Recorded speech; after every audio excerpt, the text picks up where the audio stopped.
क्या दुनिया तीसरे विश्व युद्ध के पायदान पर पहुंच चुकी है? क्या ईरान और इजराइल के युद्ध इतने भयानक हो जाएंगे कि इसमें चाइना और रसिया जैसे देश भी सम्मिलित होंगे? आखिर अमेरिका की रणनीति क्या है? क्या इजराइल और ईरान के युद्ध में उसका विशेष फायदा है? और एक सवाल बड़ा और, क्या ईरान और भारत का कभी युद्ध छिड़ जाए तो भारतीय मुसलमान किसका साथ देंगे? क्या इजराइल और ईरान के युद्ध से भारत के वैश्विक बाजार पर क्या प्रभाव पड़ेगा? नमस्कार, मैं नागेंद्र दीक्षित और आप देख रहे हैं दिल जिले न्यूज। ये सारे सवाल आज इसलिए पैदा हो रहे हैं क्योंकि खमेनी के मौत के बाद ईरान के हालात बिगड़ चुके हैं और ईरान अब इस स्थिति में आ गया है कि वो जितने भी मिडिल ईस्ट के देश हैं वहां पर अमेरिका के जितने भी एयर बेसेस हैं उस पर हमला कर रहा है। और जब एयर बेसेस पर हमला कर रहा है ईरान, तो जाहिर सी बात है कि जितने भी मिडिल ईस्ट में देश हैं जहां पर अमेरिका के एयर बेसेस बने हुए हैं, जब उन पर हमला हो रहा है तो क्या वो देश भी ईरान पर हमला करेंगे? आखिर क्या लड़ाई शिया और सुन्नी की भी चल रही है? ये सारे सवाल मैं क्लियर कर रहा हूं, लेकिन उसके लिए आपको पूरा वीडियो देखना पड़ेगा। चलते हैं कि क्वेश्चन पे बात करते हैं। लेकिन सबसे पहला क्वेश्चन, क्या दुनिया तीसरे विश्व युद्ध के पावदान पर पहुंच चुकी है? तो ये साफ जाहिर होता है कि हाँ, ये तीसरे विश्व युद्ध के दौर में एंट्री करने जा रही है, क्योंकि अभी जो युद्ध हो रहा है वो सिर्फ ईरान और इजराइल के बीच, जिसमें पूरा का पूरा हाथ अमेरिका का है, क्योंकि अमेरिका को अपना राज हर जगह चलवाना है। कहीं के प्रधानमंत्री को उठा लेना है, कहीं के राष्ट्रपति को उठा लेना है। अगर कोई हमारी बात नहीं मान रहा है तो उसको बर्बाद करने के लिए हम अपने किसी भी स्टेज पर जा सकते हैं। तो ये अमेरिका की माइंडसेट है और अमेरिका में डोनाल्ड ट्रंप का जो दिमाग चल रहा है वो ये चल रहा है, या फिर ईरान झुककर अमेरिका का सर पैर थामेगा या फिर ईरान जलकर राख होगा।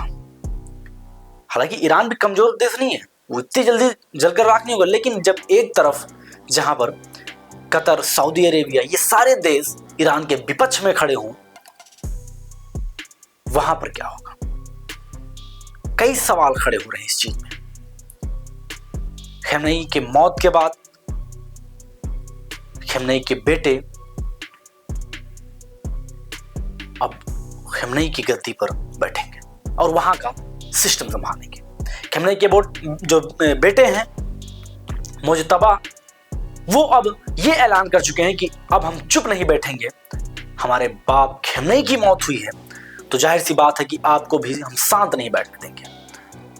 और इसी के साथ ईरान ने जो अमेरिका के एयर बेसेस कतर में, सऊदी अरेबिया में, इन सब जगहों पर बने हुए हैं, वहां पर हमला कर दिया है। इजराइल पर हमला कर दिया है। इजराइल के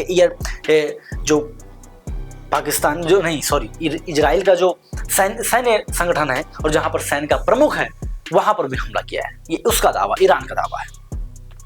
इसमें एक क्वेश्चन और आ रहा है, क्या ईरान के इस लड़ाई में सऊदी अरेबिया और पाकिस्तान का जो साइन हुआ था कि नहीं, अगर आपके ऊपर युद्ध होगा तो हम साथ देंगे, हमारे ऊपर युद्ध होगा तो आप साथ देंगे, तो क्या अब पाकिस्तान भी ईरान पर हमला करेगा?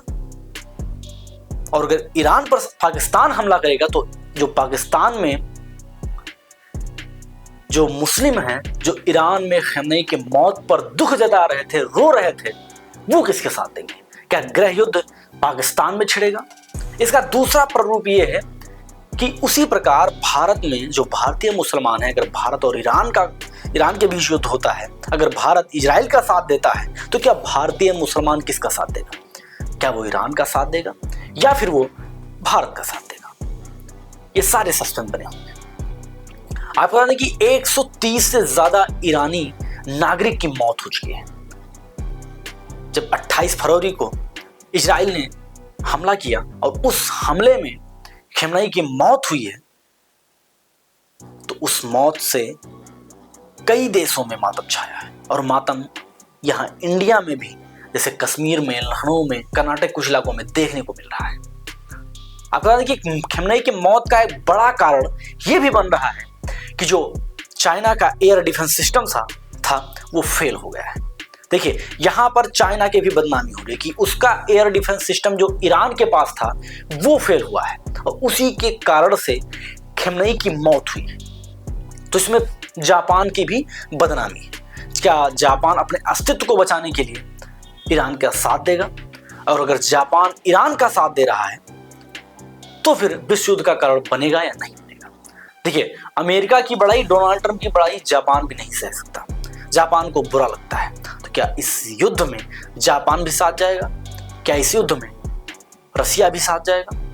तो अगर ये सारे देश इन्वॉल्व हो रहे हैं तो जाहिर सी बात है कि तीसरे विश्व युद्ध की ललक दिख रही है और तीसरा विश्व युद्ध जल्द से जल्द होगा।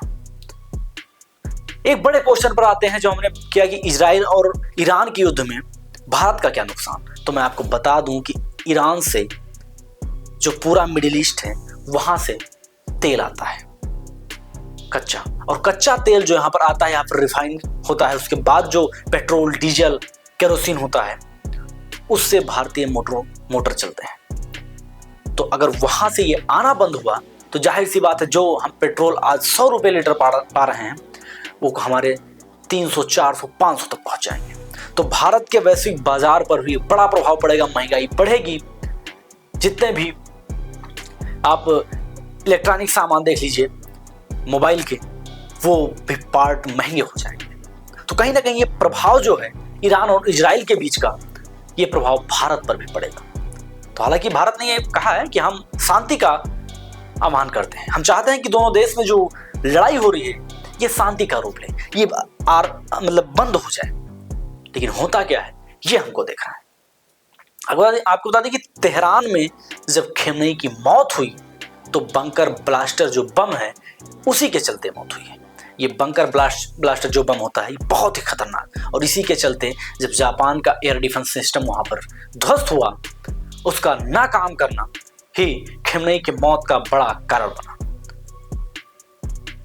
अगर आपको वीडियो अच्छी लगी हो तो वीडियो को लाइक करें, कमेंट करें, चैनल को सब्सक्राइब करना बिल्कुल ना भूलें और वीडियो को ज्यादा से ज्यादा शेयर करें। आपको बता दें कि जो दुबई का एयरपोर्ट है वहां पर भी ईरान ने हमला किया, और दुबई की एयरपोर्ट पर जब ईरान ने हमला किया है तो आपको बता दें कि दुबई का एयरपोर्ट दुनिया का सबसे बेस्ट एयरपोर्ट माना जाता है, और जहां पर कई 1 लाख से ज्यादा भारतीय फंसे हुए हैं। तो कहीं ना कहीं संकट भारतीयों पर भी है। ये संकट दो देश के स्वाभिमान का नहीं, ये संकट मानव जाति का है, क्योंकि ये दो देशों में लड़ाई होगी तो जाहिर सी बात है कि मानव की मौत होगी। जो कोई भी हो, चाहे वो मुस्लिम हो, हिंदू हो, कोई भी हो, अगर बात करें इंसानियत की तो हाँ, इंसानों की मौत होगी। हालांकि इस पर आपकी क्या राय है? क्या भारत को किसी एक का साथ देना चाहिए या फिर भारत को शांति का साथ देना चाहिए? इस पर आप कमेंट करके जरूर बताएं। इसके साथ धन्यवाद।